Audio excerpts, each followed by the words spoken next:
ડીસાના ગાંધી ચોક વિસ્તારમાં ફરી ચોરોનો નિષ્ફળ પ્રયાસ કરાતા જ વેપારીઓમાં ભારે આક્રોશ જોવા મળ્યો છે। ડીવાયએસપી કુનાલસિંહ પરમાર એ વેપારીઓ સાથે મુલાકાત કરતા વેપારીઓની રજૂઆતના પગલે દક્ષિણ પોલીસે ગાંધી ચોક વિસ્તારમાં રાત્રિ દરમિયાન કડક પેટ્રોલિંગ કરી પોલીસ પોઈન્ટ મૂકવામાં આવતા વેપારીઓમાં આનંદની લાગણી પ્રસરી છે। ડીસાના ગાંધી ચોક વિસ્તારમાં વારંવાર ચોરીની ઘટનાઓ બનતા વેપારીઓમાં ફફડાટ વ્યાપી જવા પામ્યો છે। અગાઉ પણ વેપારીઓ દ્વારા દક્ષિણ પોલીસ સ્ટેશનમાં આવેદનપત્ર આપી ચોરીની ઘટનાને અટકાવવા માટે ઉગ્ર રજૂઆતો કરવામાં આવી છતાં પણ ગત રાત્રિ દરમિયાન ગાંધી ચોક વિસ્તારમાં દુકાનોના તાળા તૂટ્યા હતા। તસ્કરોએ નિષ્ફળ પ્રયાસ કરતા વેપારીઓમાં ફફડાટ વ્યાપી જવા પામ્યો છે।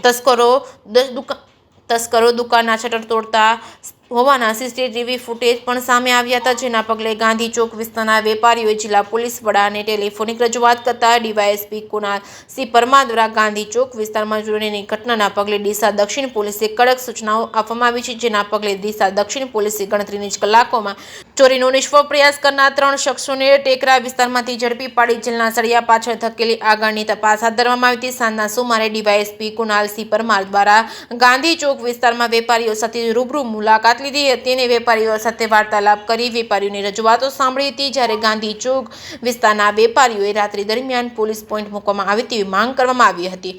જે કેસિંગ સાથે ભરત ઠક્કર, ડીસા।